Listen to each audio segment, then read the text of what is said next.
You're listening to The Luxury Item, the podcast on the business of luxury and the people and companies that are shaping the future of the luxury industry. Here's your host, Scott Kerr. A wine glass is a wine glass is a wine glass, right? Wrong. To truly appreciate good wine, you should be sipping it from a vessel specifically designed to open it up. And if you're doing it right, that glass was probably made by Riedel. If you've ever been to a fine dining restaurant, and especially one that focuses on wine, you've probably encountered a Riedel glass. Riedel Crystal is a 265-year-old family-owned Austrian glassware company that is practically synonymous with wine glasses, having designed and produced crystal glasses for every specific wine you can name. Its products grace tables from the most exclusive white cloth establishments to those of the wine enthusiast at home. My guest today on The Luxury Item is Maximilian Riedel, President and CEO of Riedel Crystal. Maximilian is the 11th generation of his family to make fine glass products and since 2014 has been at the helm of Riedel Crystal. From the introduction of the O series to his original collection series of functional decanters, Maximilian strives to build upon the incredible legacy of his family. One of his latest forays into the world of cocktails, expanding the ingenuity of Riedel beyond wine. Welcome to The Luxury Item, Maximilian. Thank you, Scott, for having me. Thanks for joining the show. I'm very excited to be speaking with you. So Riedel Crystal is in its 11th generation of family ownership and has been around for nearly 3 centuries. So for our listeners, could you briefly share with them a little bit about the company's origins? With pleasure. So we are a true family business, handed from father to son. I'm the 11th generation, and of course, my goal must be to lead the company into the next generation. And I would be very happy and excited, mission accomplished, if one of my kids would like to take over. I think that's the biggest challenge. The family has its origin in Bohemia, which is now Czech Republic. We were Sudeten Germans, which meant that we built a business, a sustainable and a substantial business then in Bohemia. But due to rules and regulations after World War II, being Austrians, my family had to leave the country and leave everything behind, which means all of a sudden we went from an industrial, wealthy family to a poor family restarting their business in Austria, which was a country new to us. How did you make your way into the business? Fast forward, nearly 300 years. Yeah, truly fast forward.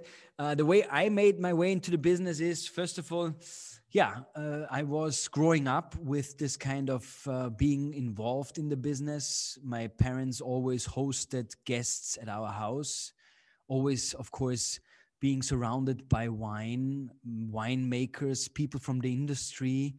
And after school, visiting my family, my father being the owner of the company and obviously running the business, and my mom in charge of retail and running our little retail store here on site, close to the factory.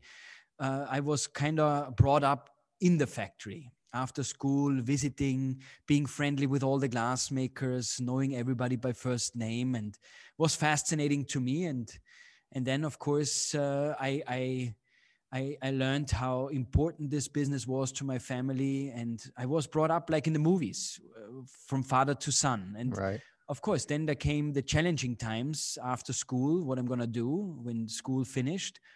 So my parents sent me off into the world. My first job was in Paris, in France, working for one of our distributors, and then being confronted with a choice. Where do I want to earn my credits to be the one who runs the business next? So my father gave me a choice, either, and we're talking the year 2000, either I would go to Asia and show there what I can do, how I can grow the business, how I can manage and start a subsidiary, or I go to United States. And for me, then I wanted to desperately go to Asia. And I had a trip. I was a month in Asia, traveled from to China, then to Hong Kong, to Japan, to Taiwan and other countries.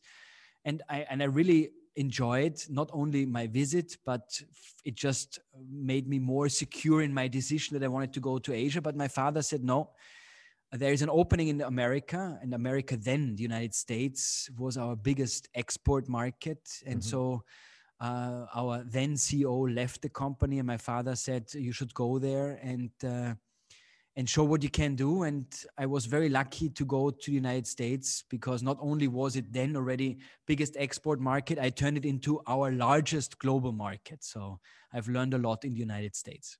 When you first took over as president and CEO, what were you seeing in the marketplace, in the specifically in the glassware category, that you saw that there was an opportunity? Well, the opportunity was a given. In 2000, that late, Scott, wine really started to boom, not the production, but the consumption in North America. All of a sudden, people started to drink wine. And the best indicator was on a flight. In the morning, in business class, people were drinking already Bloody Marys next to their coffees. In America, it was a very American thing to do. Yeah. And this has changed, because I would say in 2003, 2004, people started to order, American Airways, wherever you flew, started to order a glass of wine. And I was there at the right time, promoting, communicating the function of our glasses. And of course, my most important customer is the winemaker, is the winery, because they celebrate wine, they communicate wine, they explain wine, and they needed an instrument, a tool. And it was the Riedel glass. And then, of course, the next step is the sommelier, the restaurateurs. So I became very friendly with the people of that time, promoting our product, because they believed in it. It helped them sell better wine. And this is where, it was the right time for me to shine. And it was also then, of course, every hotel had a bar, but a bar was a given. But the bartender, this whole theme of mixology, started also that late in the United States. Of course, you have great history of barkeeping, but there was a boom. And for me, when I worked with the people behind the bar, they told me, I love your wine glasses, but we need to do something that I can also start selling and promoting cocktails in a wine glass. And this is how I gave the idea of the stemless wine glass, the Riedel O, the stemless wine tumbler, which was in 2004. So all of these ideas I had in America, working with American customers, that being wineries, sommeliers, chefs, and the mixologists of that time. And they influenced me a lot. So have you seen the category itself evolve over the last few decades? You mean wine the glassware category? Yes, the wine glass category. Well, 2008 broke the neck of many glass companies, in particular smaller workshops, which sadly are gone. Sadly, not only because I lost valuable competitors, but also sadly because this skill, the art, the job, being a glassmaker became very unpopular. Because there were not many people offering jobs. And when we think about the biggest glass brands in America, they're all gone. They're all gone. I'm not talking about Europeans selling glass like Waterford to America. I'm talking about true local American production. The only ones left standing is Libby, but all the other ones, they're gone. And this is a pity, because now it's all on us to promote this wonderful product, glass crystal, which carries a great value in it, because the way how it's being made, how it's being celebrated. I mean, glass crystal was always reserved for the church and the royal families of Europe, because it was so precious. And this flair is gone. So now, of course, we had to reinvent glass by making it the key to wine. It's the stage for wine to shine. So the wine glass for me is, next to the window glass, the only glass that has remained popular. But all these kind of decorative glass pieces, chandeliers, vases for flowers, it's not popular anymore. And I see this in my numbers when I talk to other glass manufacturers. It's a tough time for us. And Riedel glasses are made entirely by hand, correct? No. This has changed a long time ago. Only 3% of my entire production is handmade here in the hearts of Europe, in my own factory, which was started by my grandfather, handed over from generation to generation. And I have about 120 glass makers who still have the art, the skill of glass making. But that's only 2%. The rest is made on my machines in Bavaria, Germany, in my factories, which I'm very proud about, because for me, I'm not only a brand, I'm also a manufacturer next to a workshop. And nowadays, machine-made glass, you can't really tell the difference anymore between handmade and machine-made. And how much of your business is for the hospitality sector, like restaurants, hotels, and wineries and bars, versus the consumer business? Well, since we are still facing the crisis and the pandemic, the COVID-19 times, everything has changed. But I would like to go back to 2019. 2019. Wouldn't we all? No, I not really, because I always live in the present and in the future. But 2019 for Riedel was the most successful year to date. And then the hospitality side of my business represented 50% of my business. And it was the hospitality side of my business that had the biggest growth year over year, because Riedel was a brand originally developed for consumers. And only because of the high demand for restaurants, I have developed a collection which was very much influenced by the top chefs of the United States, such as Daniel Boulud, who told me, I would love to use your glasses, but they are fragile, they're this, they're that. So they gave me many excuses why they wouldn't use it. And I listened very carefully. And I turned those excuses into the benefits. And I turned it around, and I created a new collection, which is called Riedel Restaurant, which is exclusive to the hospitality side. And it showed the biggest growth. Now things have changed again in 12 months, because now I'm selling so much more to the consumer. And there was a real boom in crystal, in handmade, because all of a sudden, thanks to online retail, because the rest was closed, many people realized, because dining out all the time, they're missing glasses at home. They don't have fine crystal. They love wine. They have a cellar, but they brought their own, shared it with friends, but they didn't really have good glasses anymore at home. And so a lot of people invested money into glassware. So 2021, the first quarter for us, was probably the most successful so far, because people realizing I need better glasses at home. Right. And they were doing more drinking of wine and spirits over the past year during the pandemic, and they were able to basically to be more introspective about what's in their household and what they're drinking from, and they look closer at those things. Absolutely. And what we have heard from our partners in the United States, we have a wholesale distributors in each one of the states. These are also wine distributors and spirits distributors that actually they have sold a lot more high-priced items to consumers than they have ever done before. Of course, the restaurant side had a big dent. In most of the states, restaurants were closed, such as in the big state of New York. But the consumers picked up on it. So they didn't really they saw a big drop in sales in medium to low-priced wines, but the high-priced wines, they could have sold so much more if they would have had it in stock. Looking forward over the next few years, do you see that balancing out more? Are you hoping that this consumer business stays around and continues to grow and maybe offset some of the hospitality, even as the restaurants continue to open? Absolutely. Not only do I hope for that, there is good indication, because I think that everybody shifted from home outdoors, into restaurants, because they improved everything, service, etc. So, and you could also find good, healthy food outside your home for a decent pricing.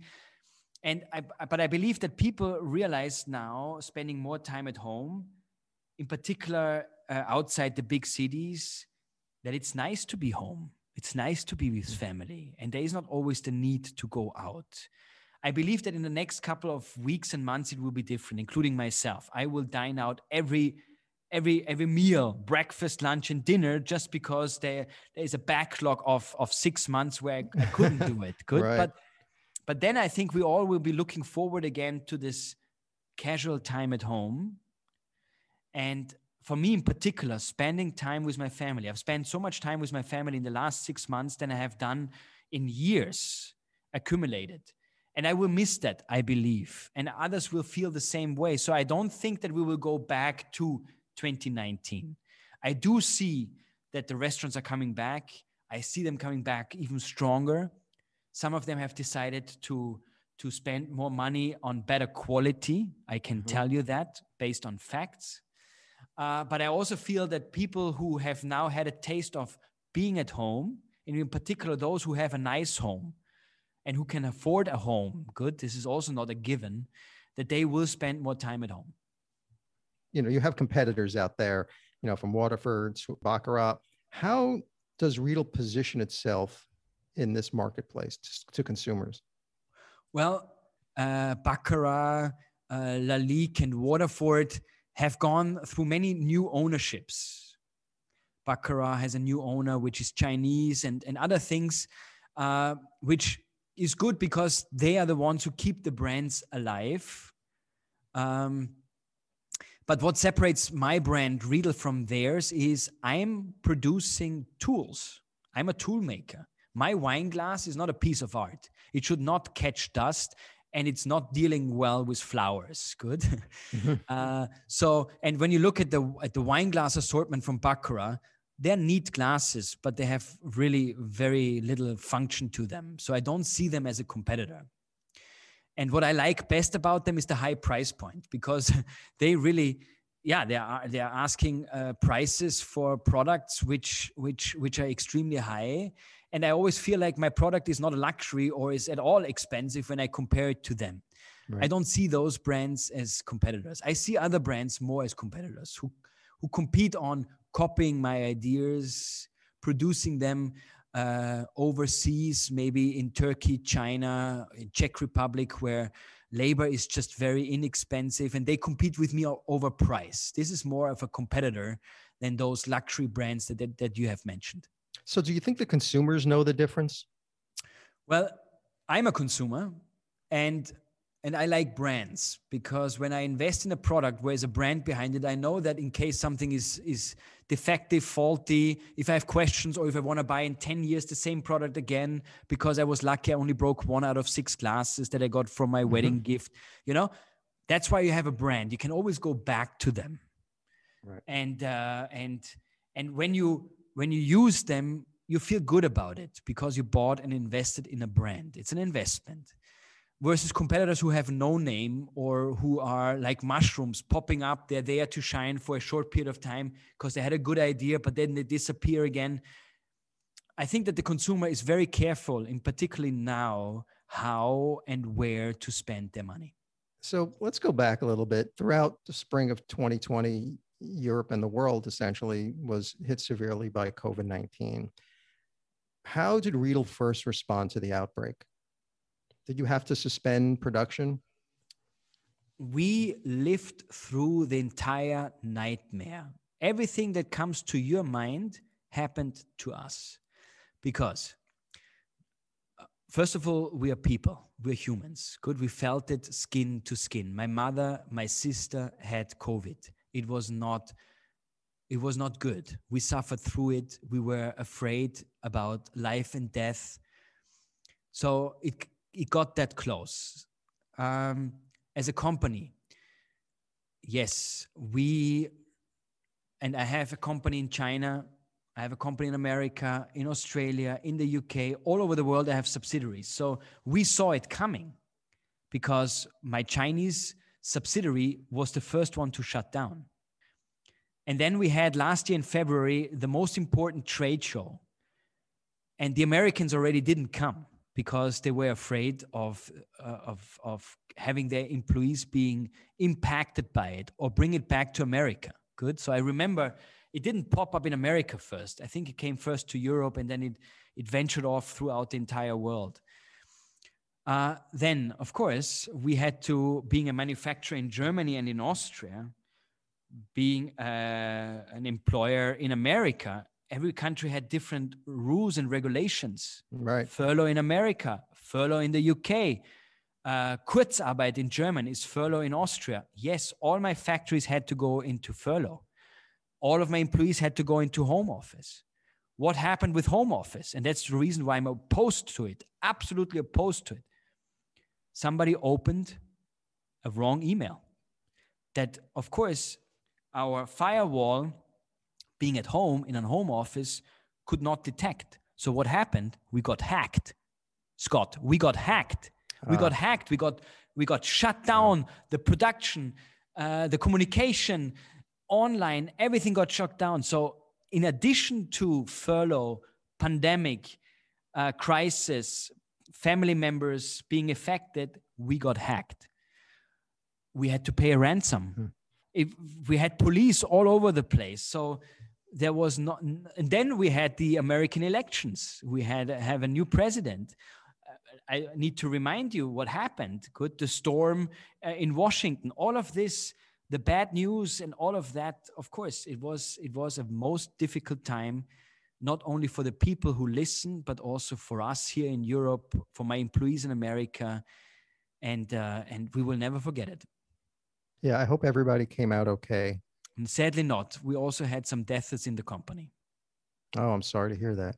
Yes. So around this time a year ago, across the U.S. market, consumers were stockpiling alcohol as the shelter-in-place orders were implemented and bars and restaurants were closed or had reduced services. Alcohol volume experienced these massive shifts from the on-premise to off-premise, and the pandemic also inspired a renewed interest in home goods, home mixology, and these virtual happy hours that were going on all the time.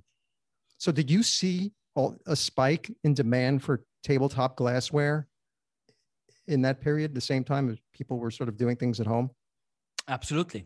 As I mentioned previously, to the consumer, our business grew and doubled from the pre-pandemic throughout the pandemic. We saw that people liked to spend money purely online, buying some really high-priced luxury products from us, such as handmade glasses versus machine-made glasses. And I spend a lot of time on social media. My account on Instagram is Maximilian Riedel. I have 130,000 followers, and it's amazing how I was able to interact, how I spent a lot of time because I had time. Right. And I saw what people drank and how they drank, and I would say Zoom calls guided us through this pandemic, because all of a sudden when we learned how to deal with it, we were able to conduct business as usual without being in front of the customer, being in front of the consumer. How do you think customers discovered you or found out about the brand during the pandemic? Well, I spent a lot of time on it. I pushed very hard. I stayed very creative. I overdid it. On TikTok, I have a video that reached close to 9 million people. And I'm going to have to check that out. So we had, in this regard, a good time because we went wild and crazy exploring in this direction simply because we had time. I'm normally, Scott, I'm traveling 200 days out of the year, meeting and greeting customers all over the world, and I couldn't this time. So what am I going to do with that time? And I think I used it wisely by doing a direct-to-consumer correspondence, and I answered a lot of questions, such as how to clean your glasses, how to store your glasses. So we were there from the beginning till the end. Right. For educational purposes and at the same Absolutely. time, helping them discover the brand. That's terrific. You know, it seems, I want to talk about the wine industry for a second. So it seems like after a quarter century of growth, the wine industry, was remaining as popular as ever with the high consumption rates appear to sustain. But the challenge of recruiting younger and these health conscious and even multicultural consumers into the category, coupled with an aging core drinker, continue to weigh on the wine industry. How do you think that's going to impact your business looking forward? Well, for me, it was always clear that wine is a niche product, Scott. If I compare the consumption of wine versus Coca-Cola, beer, water, we are a niche. Good. And as long as you know that, and that this is my spectrum within I can grow, I know who my consumer is. And we obviously, with modern technology, we analyze who the consumer is. We analyze the age group. And so I'm gearing everything in that direction. I'm certain that there is still a lot of people who are going to enter this wonderful world of wine. In particular, after the pandemic comes to an end, people will go on journeys and they will travel and they want to get to know the winemakers because they have had the wine, they enjoyed it, they had more exposure to wine at home, which meant they had more time focusing on the beverage than in a restaurant. You want a glass of this, you want a glass of that. At home, you open the bottle and it took 1, 2, 3 days to finish it. So you really learned about that particular wine a lot. And maybe now it's time for you to meet and greet the winemaker. So I think that it was good for the wine industry that people were at home spending time exploring these wines. And maybe also that new people came on board because they were curious. In a restaurant, to order a wine from a wine list is a challenge. And I know this from friends who are not really wine savvy. They don't know what to do in a restaurant.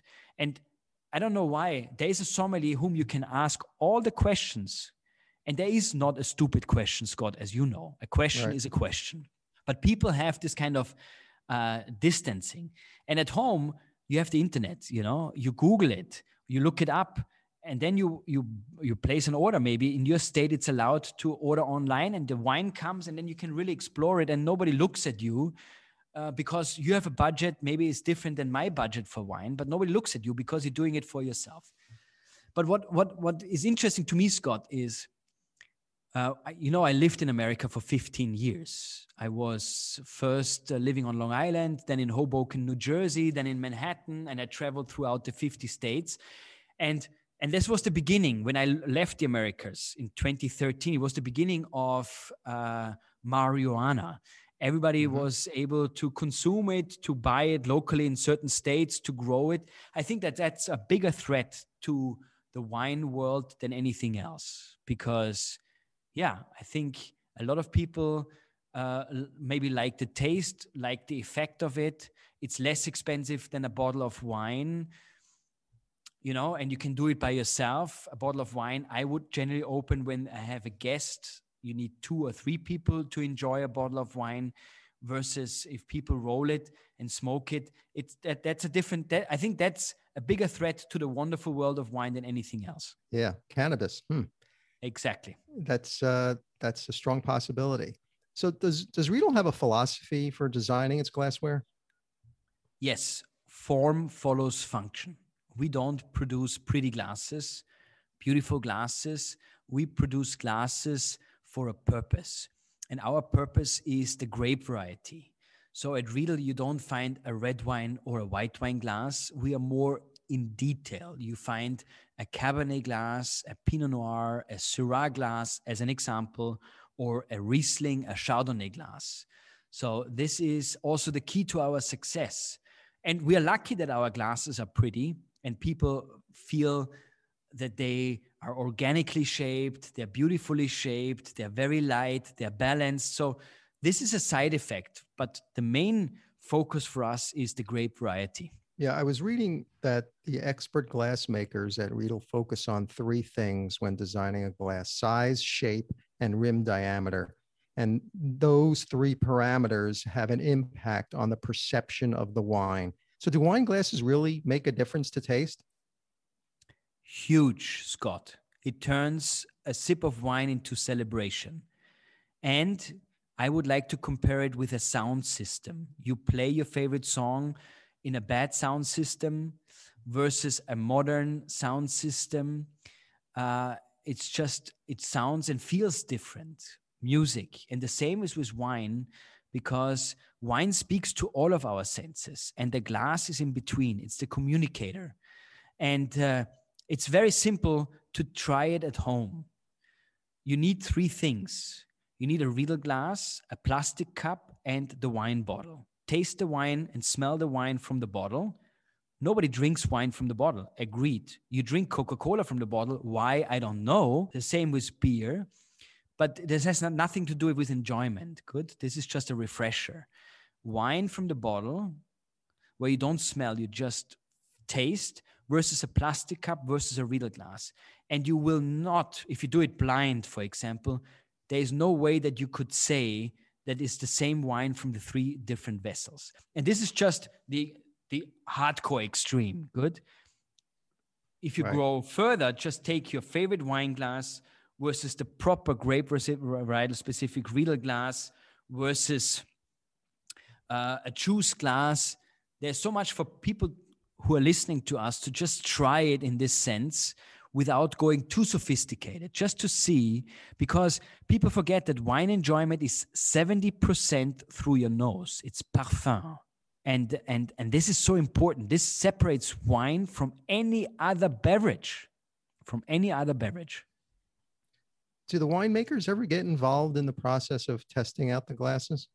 100%. I would never bring something to market without the approval of a winemaker. Scott, it's a long process. So for example, there are grape varieties which are still unknown to most people. There's a grape variety from Russia, former Soviet Union, now Georgia. Good. It's called Saparavi, just as an example, because we did a workshop just recently. It's one of the few red wine grapes where it's not only the skin of the fruit is red, but also the juice. We all know that we can make white wine out of red wine grapes. Everybody had it. Champagne is the perfect example. Good. In this particular case, it doesn't work because also the juice is red.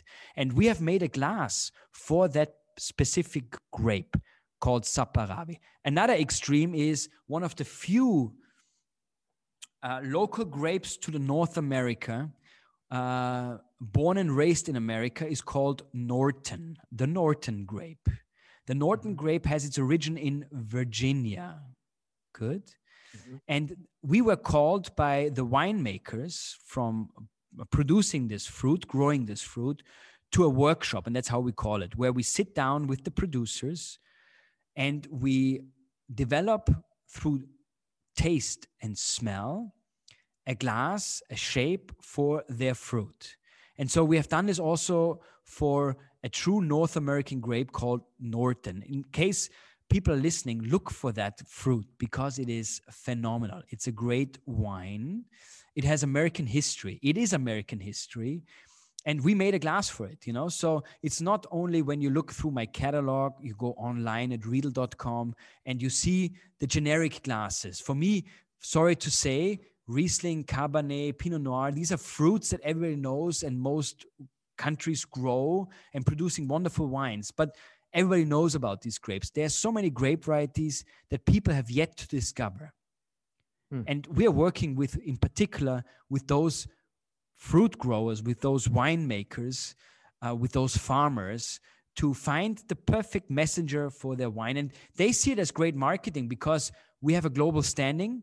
Very few people have been introduced to their fruit. And when I communicate, when I share, when I talk about it, they're happy about it. And they use my glasses to really show their fruit at the very best in my glass. So does Riedel have a distribution network in China? You know, Chinese consumers don't tend to drink wine as much at home. So have you expanded out there? Absolutely. Absolutely. I mean, my father has been traveling to China going back to the 80s. My first trip to China was in 1999. It's not long ago, but traveling to China, this is like a whole history, you know, so many things have changed in the last 30 years. which is wonderful. And we have been working with a lot of wine producers in China, but also with the big brands. I don't know if many people know, but Moet and Chandon, LVMH, they have a winery in the Himalayas, which is the winery at the highest altitude, period. And they produce a wine there called Aiyun.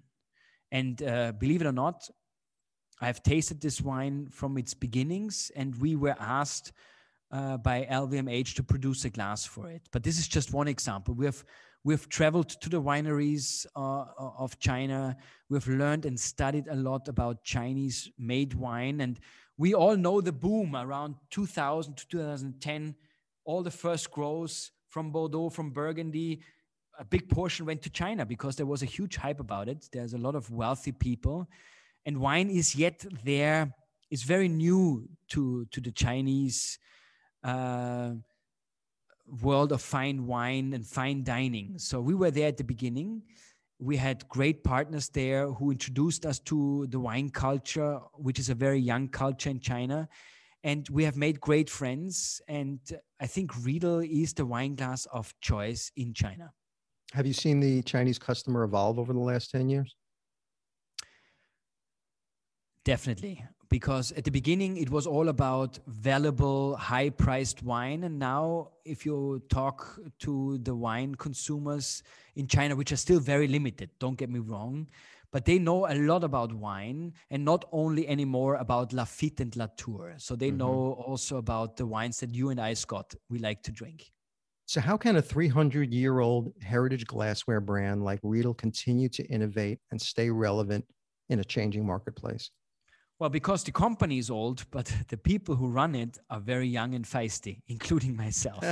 We stay eager, we are hungry, we're motivated, we love to live our lives, we love to travel, we love to meet and greet people.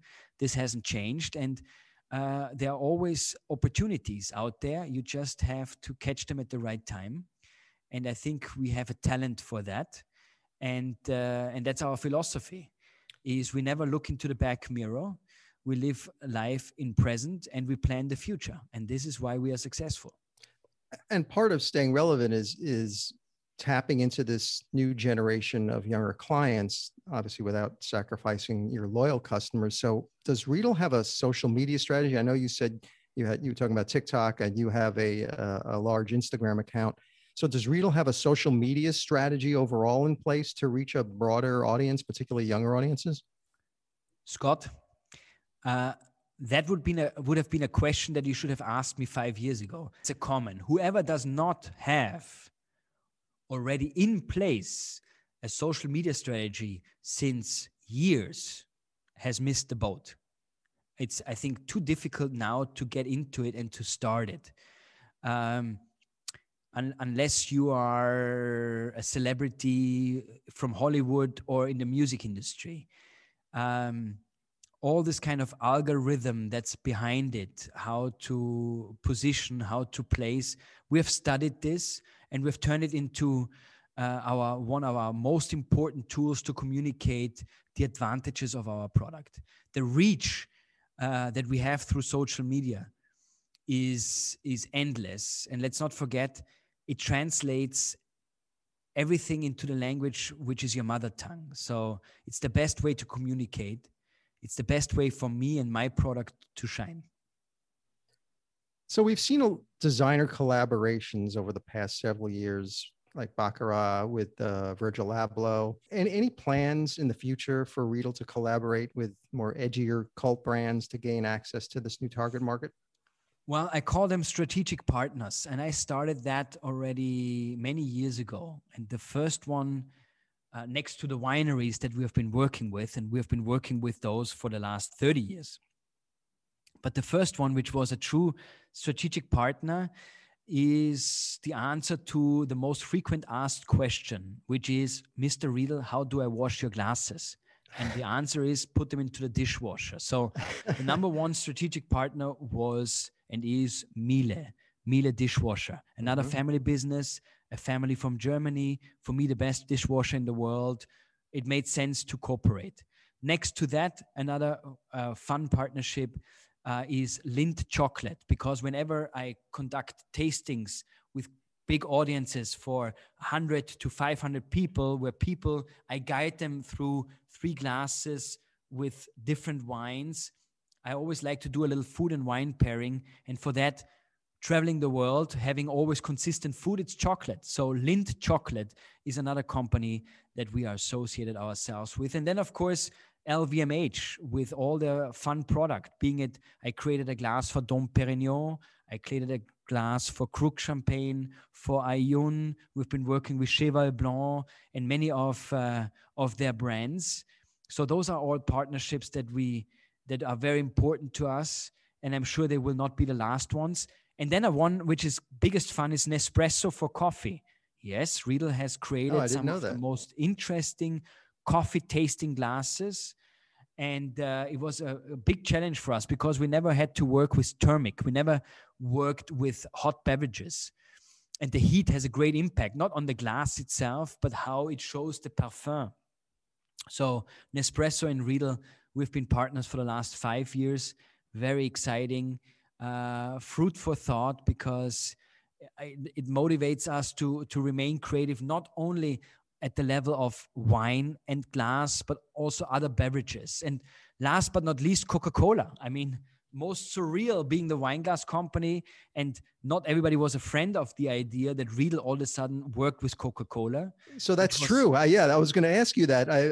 That you did come out with a glass specifically for Coca-Cola. It was great fun because... How did that come about? Yeah, it came about that somebody from the Coca-Cola company ended up on our booth at a trade show with a product in his hand, and he saw in us just a glass maker, and he said, "Can you copy whatever he held in his hand?" And we said, "No, we never copied anything, and we will not copy. But come here, taste different wine from different glasses, and we can do the same for you and Coca-Cola. I can present to you Coca-Cola in a way you will not recognize it in a blind tasting." And he took this idea back to Atlanta, and the heads of Coca-Cola were so interested in our ideas that they invited us, and we created a specific glass for Coca-Cola, which was a huge success, but a short-lived success, because we are the wine glass company. And people expected us to produce wine glasses and not Coca-Cola glasses. And for Coca-Cola, it was a fun experience, but they put very little effort and support behind it. So it is what it is. We learned a lot. It was for us a great challenge. I think we accomplished the mission. Coca-Cola tastes best out of this glass, and it was fun.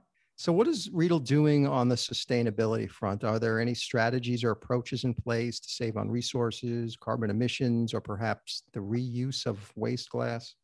Absolutely. So if you would look up my Instagram, I have done a whole post around that because I'm very proud about it. Look, I'm not a go-getter and a short-lived millionaire with a great idea. We're a family business, and my goal must be to hand over the business intact to the next generation. And sustainability is one of the most important tasks. And so we have said goodbye, for example, from lead in our glass. So we are no longer producing lead crystals since 2015 because of that. We have said goodbye to many ingredients which were harmful to the environment or even to us humans. We are very keen on the production method. 50% of the products that are being released are being produced based on recycled glass from our own furnaces. Our product is 100% recyclable, including the packaging that we source. So we are very keen on that, not only us, but also our suppliers, in whatever we are getting supply from, they have been certified to be sustainable. So I believe we're doing the very best we can do in our field to keep the environment safe. And we are considering the next generation the most important generation.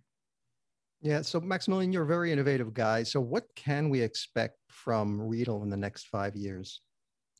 Well, we are staying innovative. We are staying creative. I have already now so many ideas already put on paper. I have so many prototypes of newness that I would need at least another 10 years just to launch them without overwhelming the market. And if you ask any of my retailers, any of my partners, they will tell you that Riedel is most probably the most innovative supplier that they have.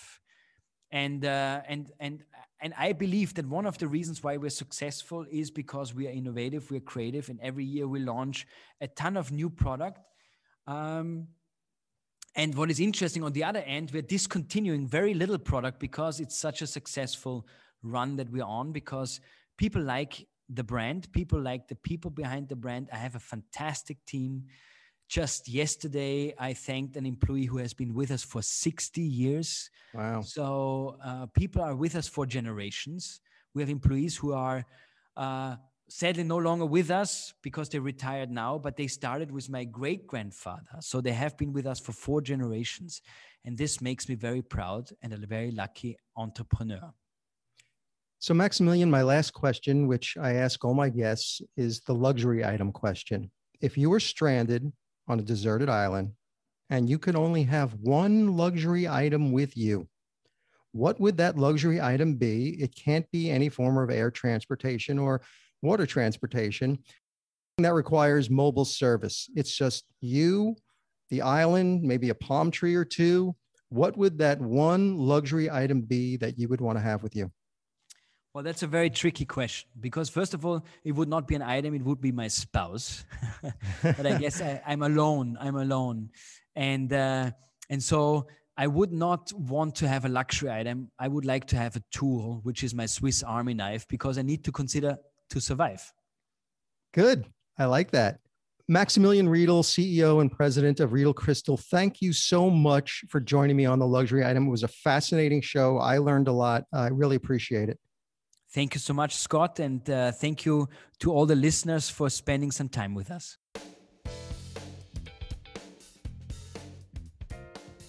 That's it for this episode of the Luxury Item Podcast. Thank you so much for listening. If you found this useful and entertaining, I would be really grateful if you can share it with a friend or colleague. I would love it if you subscribe so you never miss an episode. And while you're there, be sure to rate and review us on Apple Podcasts. It really helps other listeners find us. The Luxury Item Podcast is a production of Silvertone Consulting. I'm your host, Scott Kerr. Until next time.